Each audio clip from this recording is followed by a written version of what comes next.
Hello friends, welcome to Mahato classes. आप सबको हमारे यूट्यूब चैनल महतो क्लासेस में स्वागत है।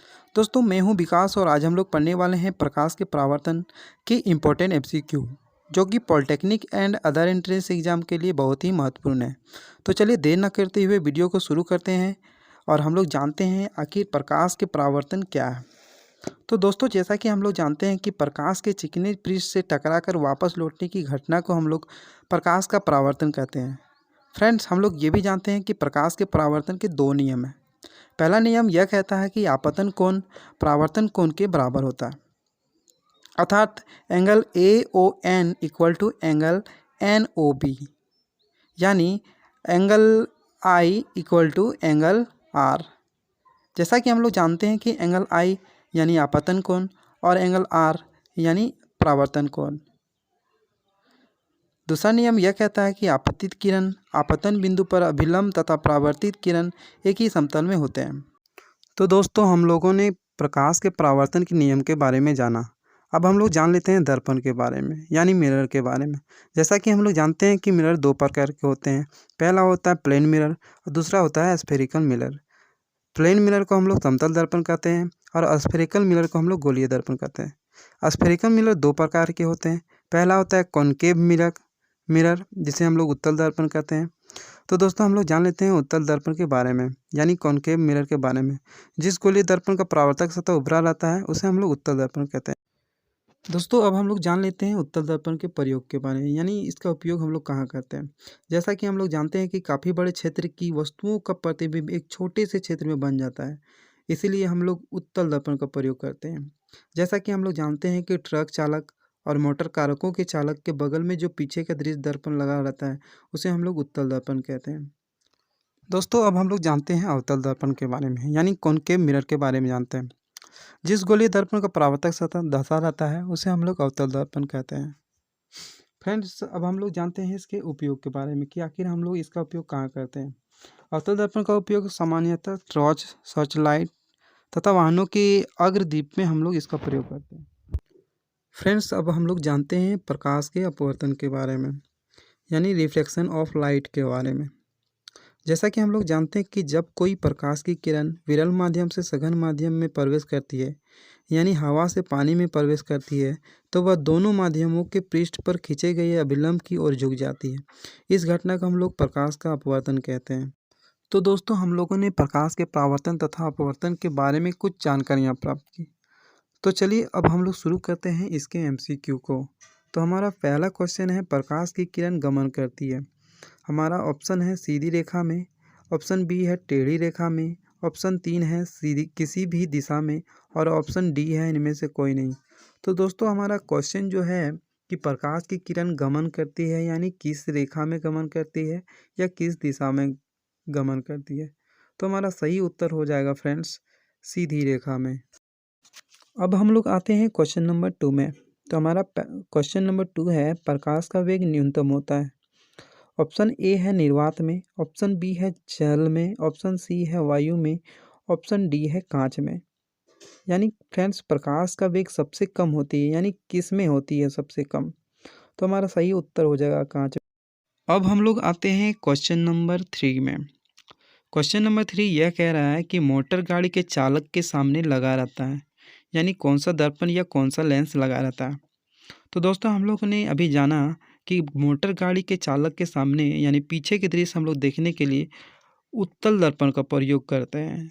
तो हमारा सही उत्तर हो जाएगा उत्तल दर्पण, ऑप्शन बी।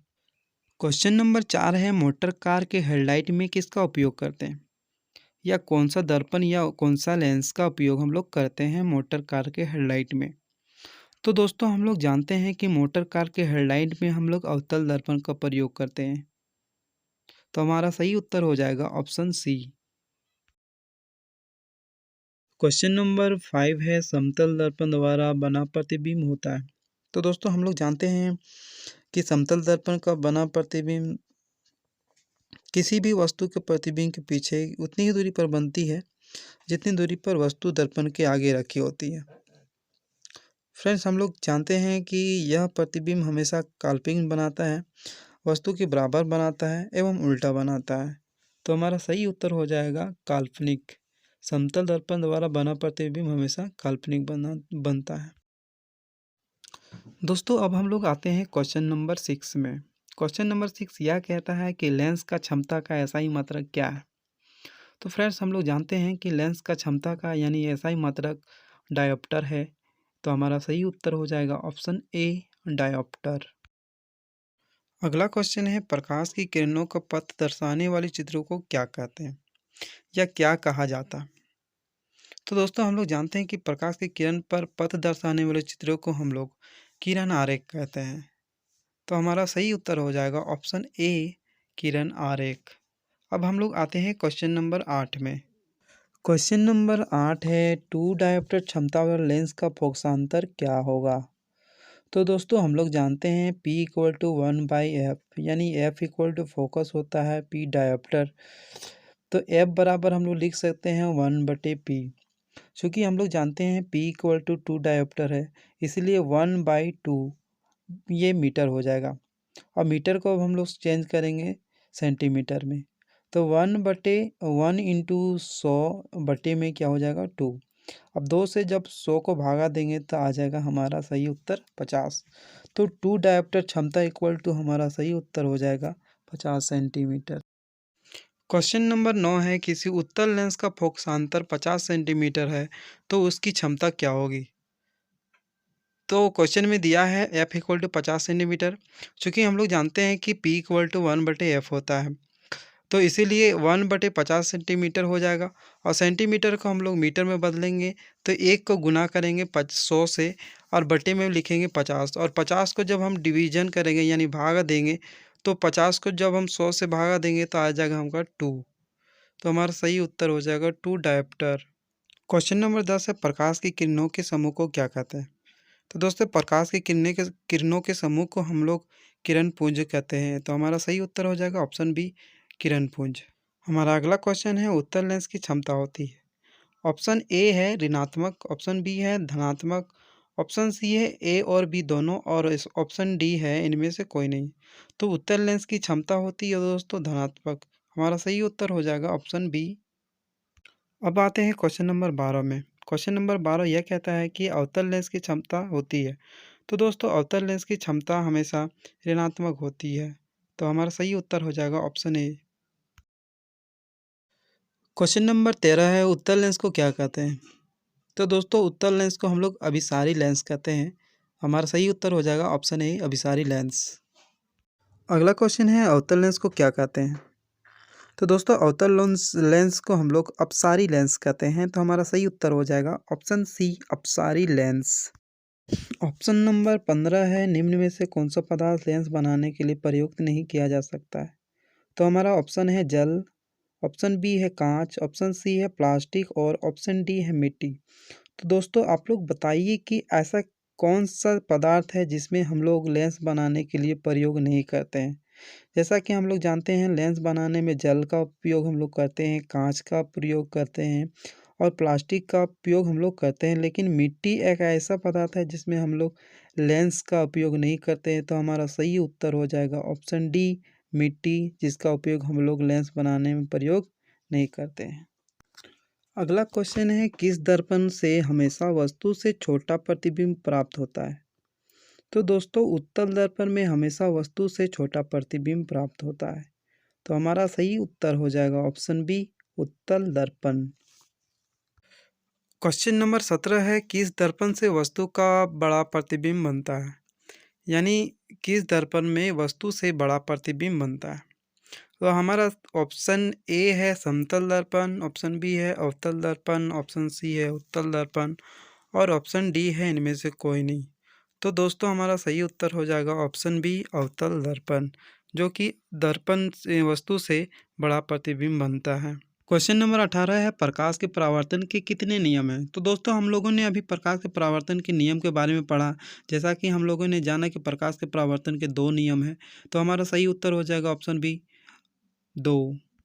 अब आते हैं क्वेश्चन नंबर 19 में। क्वेश्चन नंबर 19 यह कह रहा है कि जब प्रकाश की किरण हवा से कांच में प्रवेश करती है तो मुड़ जाती है, यानी किधर मुड़ती है। तो ऑप्शन ए है अभिलंब से दूर हो जाती है, ऑप्शन बी अभिलंब के निकट होती है, ऑप्शन सी अभिलंब के समांतर होती है, या ऑप्शन डी इनमें से कोई नहीं। तो दोस्तों हम लोग जानते हैं कि जब प्रकाश की किरण हवा से कांच में प्रवेश करती है तो अभिलंब के निकट हो जाती है। तो हमारा सही उत्तर हो जाएगा ऑप्शन बी। क्वेश्चन नंबर 20 है फोटोग्राफर कैमरा का अभिदृश्यक होता है। तो दोस्तों हम लोग जानते हैं कि फोटोग्राफर कैमरा में उत्तल लेंस का प्रयोग करते हैं। तो हमारा सही उत्तर हो जाएगा ऑप्शन ए उत्तल लेंस। अब आते हैं क्वेश्चन नंबर 21 में। क्वेश्चन नंबर 21 यह है कि साइड मिरर के रूप में प्रयुक्त होता है। तो दोस्तों हम लोग साइड मिरर के रूप में हम लोग उत्तल दर्पण का प्रयोग करते हैं। तो हमारा सही उत्तर हो जाएगा ऑप्शन बी उत्तल दर्पण। क्वेश्चन नंबर 22 है अवतल दर्पण की फोकस दूरी 10 सेंटीमीटर है तो उसकी वक्रता त्रिज्या क्या होगी। तो दोस्तों हम लोग जानते हैं कि F=R/2 होता है, तो इसीलिए R बराबर 2F हो जाएगा।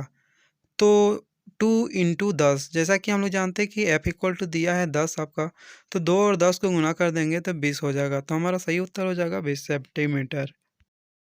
क्वेश्चन नंबर 23 है निर्गत किरण एवं अभिलंब के बीच के कोण को क्या कहते हैं। तो दोस्तों निर्गत किरण एवं अभिलंब के बीच के कोण को हम लोग परावर्तन का कोण कहते हैं। तो हमारा सही उत्तर हो जाएगा ऑप्शन बी परावर्तन कोण।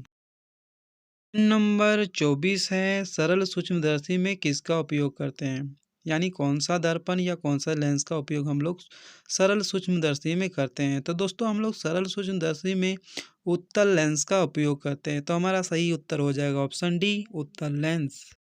अब आते हैं क्वेश्चन नंबर 25 में। तो क्वेश्चन नंबर 25 यह कह रहा है कि किस लेंस के द्वारा सिर्फ काल्पनिक प्रतिबिंब बनता है। तो दोस्तों हम लोग जानते हैं कि अवतल लेंस के द्वारा सिर्फ काल्पनिक प्रतिबिंब बनता है। तो हमारा सही उत्तर हो जाएगा ऑप्शन बी अवतल लेंस। क्वेश्चन नंबर 26 है परावर्तन के नियम से निर्धारित होता है। तो परावर्तन के नियम से आपतन कोण तथा परावर्तन कोण दोनों बराबर होता है। तो हमारा सही उत्तर हो जाएगा ऑप्शन ए आपतन कोण इक्वल टू परावर्तन कोण। अगला क्वेश्चन है काल्पनिक प्रतिबिंब कैसा बनता है। तो दोस्तों काल्पनिक प्रतिबिंब हमेशा सीधा बनता है। तो हमारा सही उत्तर हो जाएगा ऑप्शन ए सीधा। क्वेश्चन नंबर 28 है लेंस में मुख्य फोकस की संख्या कितनी होती है। तो दोस्तों हम लोग जानते हैं कि लेंस के में मुख्य फोकस की संख्या 2 होती है। तो हमारा सही उत्तर हो जाएगा ऑप्शन ए 2। क्वेश्चन नंबर 19 है सर्च लाइट का परावर्तक सतह कैसा होता है। हमारा ऑप्शन है उत्तल, ऑप्शन बी है अवतल, ऑप्शन सी है समतल, या ऑप्शन डी है कोई नहीं। तो दोस्तों सर्च लाइट का परावर्तक सतह अवतल होता है। तो हमारा सही उत्तर हो जाएगा ऑप्शन बी। हमारा अंतिम क्वेश्चन है दाढ़ी बनाने में कौन सा दर्पण का प्रयोग करते हैं। तो दोस्तों हम लोग दाढ़ी बनाने में अवतल दर्पण का प्रयोग करते हैं। तो हमारा सही उत्तर हो जाएगा ऑप्शन सी अवतल दर्पण। तो दोस्तों आज हम लोगों ने प्रकाश के परावर्तन तथा अपवर्तन के ऑब्जेक्टिव क्वेश्चन को किए। तो फ्रेंड्स वीडियो कैसा लगा हमें कमेंट बॉक्स पर ज़रूर बताएं और साथ ही चैनल को सब्सक्राइब करना ना भूलें और बेल आइकन को ज़रूर प्रेस कर दें। चलिए फिर मिलते हैं। Thank you, take care, bye bye.